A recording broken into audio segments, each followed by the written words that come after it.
Olá pessoal, o Casa Brasil hoje, para mim, é muito especial. Vocês estão vendo aí a série que está passando na Grécia, no último bloco. E no programa Casa Brasil sempre foi criado para trazer coisas interessantes para o ar, mas coisas de verdade. Eu sempre falo que no Casa Brasil tudo é muito de verdade. Pensando nisso, eu vou trazer uma experiência para vocês que eu passei agora, que eu tenho amigos aqui assistindo que nem sabem que eu passei ainda e vão saber agora. Antes de ir para a Grécia, uma semana antes, eu tive uma crise muito forte de ansiedade. A ansiedade, às vezes, ela é um passo antes da depressão. E aí, quando eu tive essa crise, eu não sabia o que fazer, não sabia a quem recorrer, e eu estava com uma viagem marcada para a Grécia, para ficar nas ilhas, falando em inglês, eu com o César, e não querendo mais ir de jeito nenhum, porque a crise foi muito forte, fui parar no psiquiatra, estou em tratamento até agora, e eu resolvi abrir isso para vocês. Eu falo que sair do armário na vida a gente sai de várias formas, né? Às vezes com a sexualidade, às vezes com a família, com os amigos. E eu acho que essa foi uma saída de armário muito legal minha, porque a intenção é ajudar tantas pessoas que estão passando por isso. Eu trouxe um convidado muito especial para conversar comigo sobre a minha experiência, que pode ser experiência também sua, da sua família, de pessoas que você conhece. Quem está do meu lado é o Eduardo, que eu vou pedir para ele se apresentar e por que ele está aqui, qual é a profissão dele. Tudo bem, Eduardo? Tudo bem, Denise. É um prazer. As pessoas te chamam de Eduardo ou de Júnior? Eduardo. Eduardo mesmo, é isso. Júnior é meu pai. Ah, o Júnior é o pai, é verdade, Júnior é seu pai, eu conheço seu pai também. Qual que é a sua especialidade, Eduardo? Eu sou psicólogo, minha formação é em psicologia e em clínica. Então, o dia todo passo na clínica. Atendendo pessoas. Individualmente, né? Individualmente.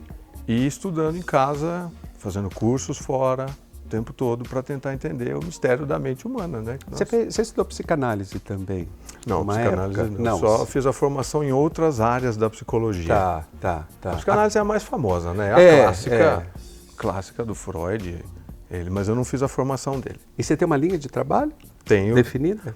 Tenho duas linhas que eu trabalho muito com existencialismo fenomenológico, que ele tem a linha francesa e alemã, que ela vem das escolas, e o junguiano, que é do Jung, do Carl Gustav Jung, que é a analítica. Analítica, adoro Jung.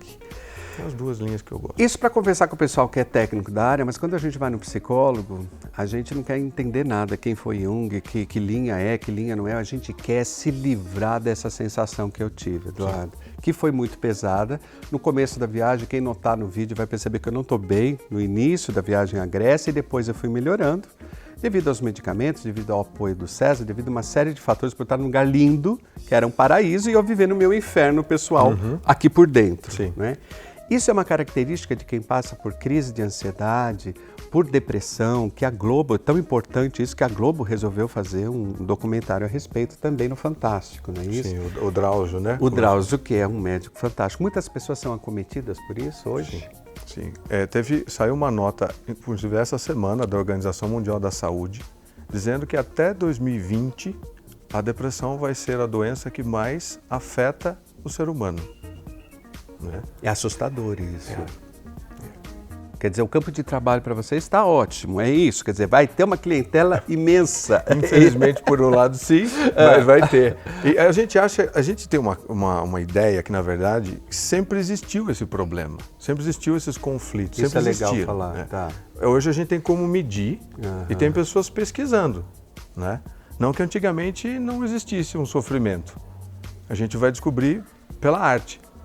Nas pinturas, a gente vai ver na música, né? O Beethoven sofreu problemas de depressão gravíssimos, né? O Lao Tse tem vários momentos que você percebe nele, enfim. Acho que Goya também pintava já a loucura, na verdade, que é um outro estágio da coisa, o Van não é Gogh. isso? O Van Gogh. Então, assim, a lista vai ficar enorme de pessoas que sofriam psiquicamente de alguma forma e tinham uma e tinham como se expressar. Então a gente não pode dizer que essa doença é uma doença do mundo moderno, é isso, porque a gente tende a dizer isso, porque o número de informações é muito grande por causa da internet, do WhatsApp, isso tudo tem levado as pessoas a ter uma crise maior de depressão ou de ansiedade, que foi o meu caso pelo menos. É isso, quer dizer, então não é uma coisa da vida moderna, sempre existiu na história da humanidade, mas agora a gente consegue mensurar isso melhor? Também, então tem esse lado histórico e tem um lado atual que é a sociedade, que nem eu brinco no consultório, a gente atualizou o aplicativo. Tá. Então as demandas da sociedade moderna, elas dificultam, né? Aumentam a pressão que nós temos diante do trabalho, de ser bem-sucedido, de ser mal-sucedido, de você ter a questão econômica. Então, falar de uma sociedade moderna é importante e depois a gente vai seccionando. Por exemplo, uma dificuldade que você viu talvez alguém ter lá na Grécia, talvez aqui a economia é diferente, a cultura é diferente, a pressão é diferente, mas tem. Então isso a Organização Mundial da Saúde já detectou que é um problema mundial. Mundial, independente de diferenças culturais, né? Quer dizer, eu posso estar na Índia deprimido e ansioso, eu posso estar no Brasil na mesma situação. Isso vale para a idade? Não tem idade para ser acometido por essa doença? Não. A partir de um certo momento em que a mente, a cognição que a gente coloca, ela já responde ao ambiente, ao social, à visão de si. Quer dizer, como eu me vejo diante do mundo, diante dos outros, já pode. A depressão infantil também é um nível alto. Eu soube disso agora, disso também.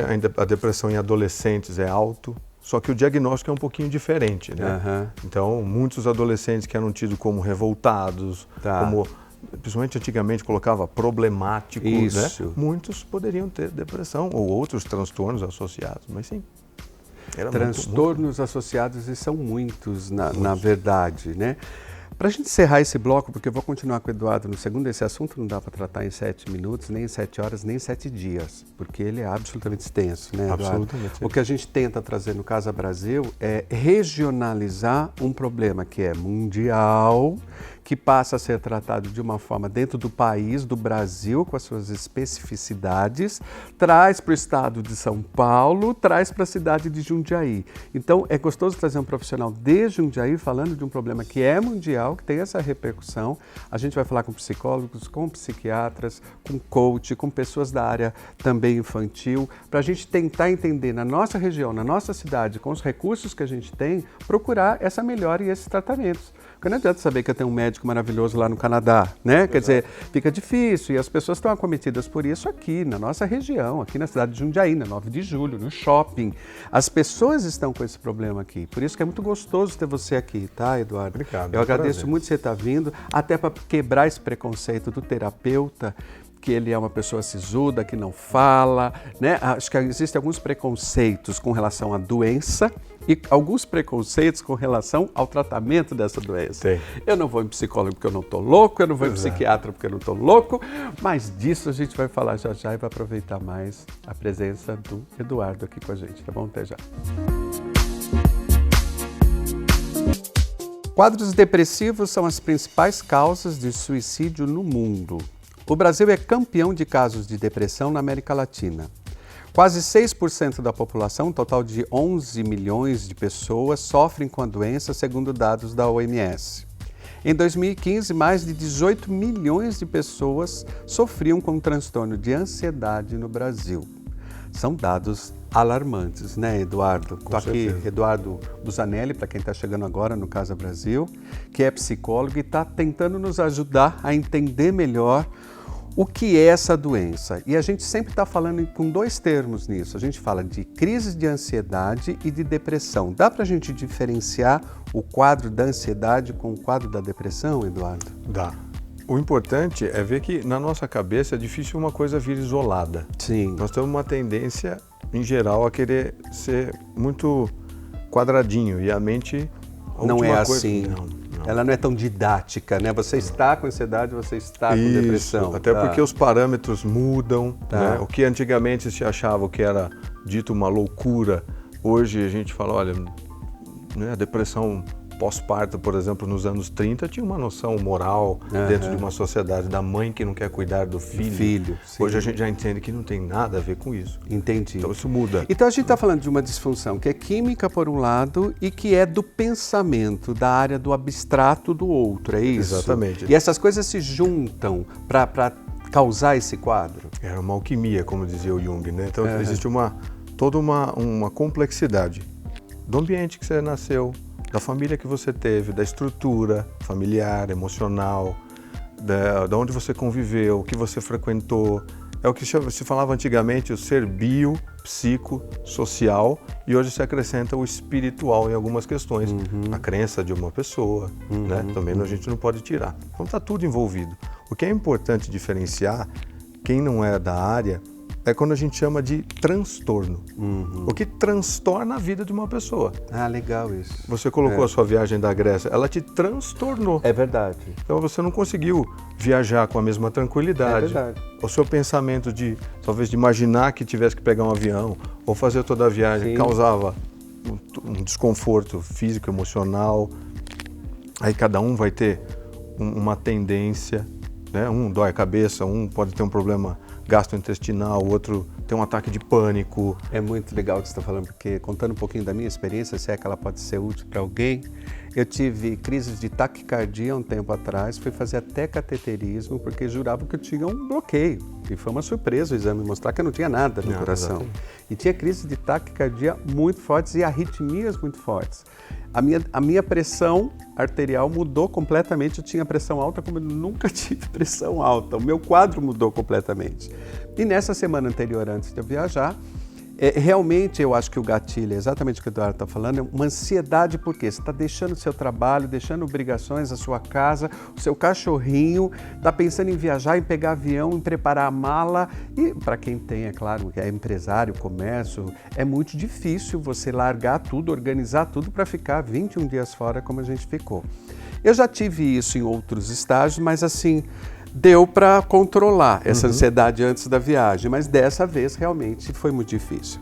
E aí, gente, a minha opinião pessoal, primeiro é psiquiatra. Não tem, né, Eduardo, como não procurar um psiquiatra onde você já está na crise. É essa a sua opinião? Porque não adiantaria eu ir para uma terapia nesse momento, porque, gente, é uma sensação que eu não consigo explicar para vocês o que é. Não existe na vida normal da gente um parâmetro de dizer assim, isso é... Sabe quando você está ansioso? A única coisa que eu consigo dizer é parecer que eu estava na beira de um precipício para me jogar, porque eu tinha adrenalina no meu corpo inteiro, meu corpo doía quando eu dormia.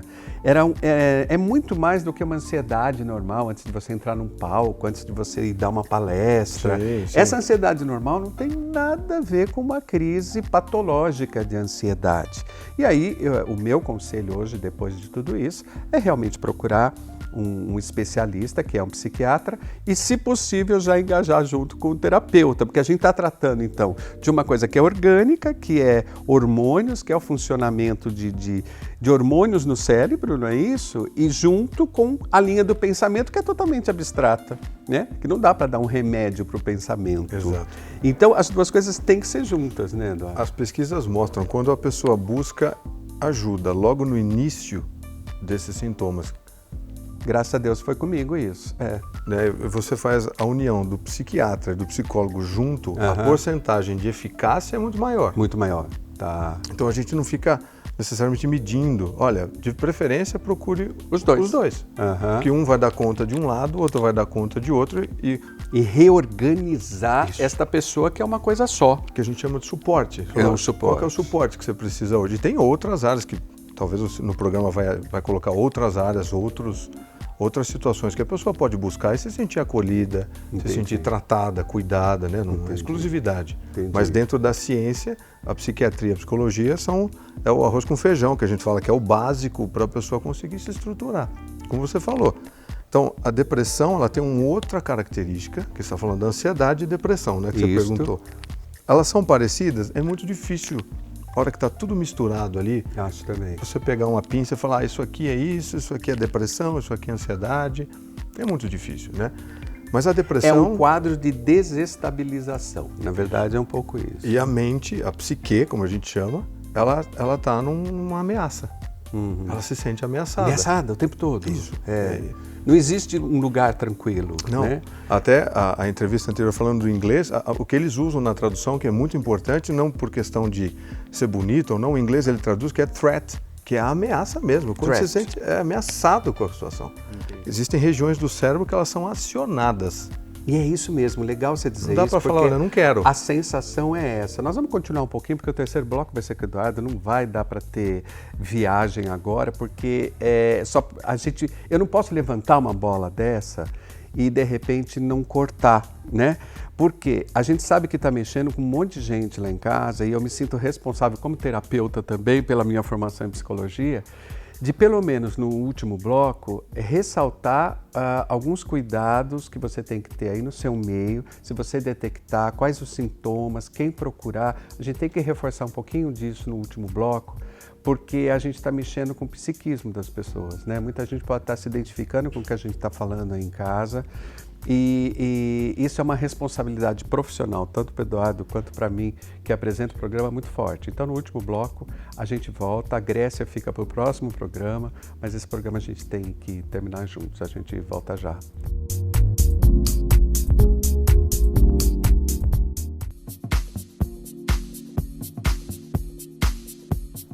A gente vai falando desse assunto no programa de hoje com o Eduardo Buzzanelli, que é psicólogo, que está aqui acompanhando a gente, e aí vai chamando a atenção de todo mundo que está aqui em volta, né? Aí o Gabriel, que é nosso produtor, falou assim, eu vou viajar amanhã, eu estou igual o Dionísio já estou me sentindo ansioso, já estou assim, isso é normal ou já é patológico? Então esse eu acho que é o grande desafio que o Gabriel está trazendo, que o Aparecido está trazendo, e essa situação no trabalho também é muito complicada, quando atinge o trabalho. Eu acho que a gente poderia encerrar esse bloco para as pessoas terem... Porque muita gente pode falar assim, eu estou doente. Ou falando assim, não, o que eu tenho é normal. Você já usou a palavra transtorno, que acho que é o que define quando passa da normalidade e passa a ser um transtorno na vida da pessoa. Que para mim foi um transtorno, eu não tinha dúvida que eu estava doente. Exato, né? você não se perguntou. Essa é a dica para o pessoal que está em casa, eu vou deixar você à vontade conversando. Aproveitem desse psicólogo que é incrível, olha que gostoso, né? A gente poder conversar com o Eduardo aqui. Vai lá, Eduardo. Olha, o mais interessante é assim, a gente não se preocupar agora tanto com normalidade, anormalidade, até porque isso é uma questão super complicada, tá? Até ética, na minha área tem discussões assim... Culturais, né? Então, eu só coloquei a questão do transtorno como uma parte técnica, que o profissional tem que saber. Tá. Ponto. As pessoas não precisam ficar preocupadas com o normal anormal, mas sim com o sofrimento, o grau de sofrimento. A gente tem uma cultura aqui no Brasil, que a gente falou do mundo, né? Então, no Brasil tem uma cultura muito grande de ser forte. Você precisa ser forte, eu aguento. Que está ligado com a imagem do machismo brasileiro, né? Extremo, né? E da mulher, por outro lado, por ter suportado sim. e suporta, né? Também aguentar a situação. Nem sempre isso é muito bem visto, porque aguentar a gente aguenta, só que uma hora a conta chega. A que preço? A que preço? Os juros é alto. Então não ficar muito preocupado com a normal, até porque isso pode gerar até um preconceito. E hoje na modernidade os preconceitos, não pode falar isso, não pode falar aquilo, um se magoou ali, outro se magoou aqui, mas focar na qualidade de vida. Independente, olha, a normal, a sua qualidade de vida hoje é satisfatória? O que está me fazendo sofrer, né? Eu tenho preciso identificar isso. Eu tenho ferramenta para lidar com esse sofrimento. A maior parte das questões psicológicas, eu não posso falar agora só da psiquiatria, que é do médico, né? Mas a psicologia a gente trata não problemas, mas conflitos. Problemas eu resolvo rápido, de uma forma racional. Você tem um problema na sua conta bancária, você está devendo um dinheiro, você colocou o dinheiro lá, acabou o seu problema. Conflito, ele não tem uma solução racional. Ele tem são os embates constantes, que é onde vai aparecer a ansiedade existencial. O que eu estou fazendo da minha vida? Será que eu gosto do que eu estou vivendo? Eu sou feliz do meu trabalho? Eu tenho uma qualidade de vida boa? Eu faço as minhas escolhas diante daquilo que eu sinto? Eu estou de acordo? Eu estou afinado comigo mesmo? Ou eu vou vivendo a vida de uma forma automática e vida que segue, como diz as frases aí, né? É bola para frente, e não é bem assim, né? Nós somos, até onde a gente sabe, o único animal nesse mundo que sabe pensar sobre a própria vida. E a gente é o que menos usa isso. A gente fala, não, deixa quieto, desencana. Não, ao contrário. Vai atrás, busca, investe. A gente investe tanto no racional, que é ótimo, e por que não investir no emocional? Aprender a lidar com as emoções e não a não ter as emoções. Né? Aí eu preciso de um anestesiamento, que não falta hoje na sociedade fórmulas e situações para a gente se anestesiar. Então, um caminho muito importante, busquem ajuda. Busque um caminho de alguém, um profissional que possa dar suporte para o seu sofrimento não ser em vão. Então, a ideia não é ser forte, é ser sábio. E para ser sábio, não precisa ter doutorado, pós-doutorado, é só a gente começar a se observar e criar esse conhecimento de si. Então, isso não tem faixa etária necessariamente, ou cor, ou credo, ou se é pobre, se é rico, é buscar ajuda. É o que a gente mais vê. Antes de chegar num transtorno. Quando chegou no transtorno, acabou a conversa, né? E você tem que procurar ajuda ainda, mas aí de uma forma emergencial. Muito mais. Esse o problema, né? E acho que a intenção, Eduardo, é tão gostoso ouvir você falar com tanta propriedade disso, né? Eu acho que fica aqui o contato do Eduardo também como uma possibilidade de ajuda. Jundiaí tem muitos bons profissionais na área de psicologia, de psiquiatria, e eu sou muito agradecido a você vir. Eu que agradeço a oportunidade. Eu não quis falar nada nesse último bloco, porque você foi perfeito em todas as suas colocações. Obrigado. Muito obrigado. Obrigado. Por você ser nosso amigo também e um profissional incrível. Gente, obrigado. A gente continua com essa série, tá bom? A gente vai continuar falando aí sobre depressão, ansiedade e sobre métodos que podem aliviar essas sensações, esse desconforto, esse sofrimento, porque se você está nesse mundo, não é para sofrer, não. É para ser feliz e muita gente pode te ajudar a estar feliz, tá bom? Obrigado, Eduardo. Obrigado, foi um prazer. Que bom estar você aqui. Ele vai Delícia. voltar, é claro, né? Que delícia estar com você aqui. Ele volta outras vezes, eu juro. Obrigado, pessoal. Tchau. Fique aí, até o próximo programa. Aí tem Fui, tem Grécia para você no próximo programa. Tchau, tchau.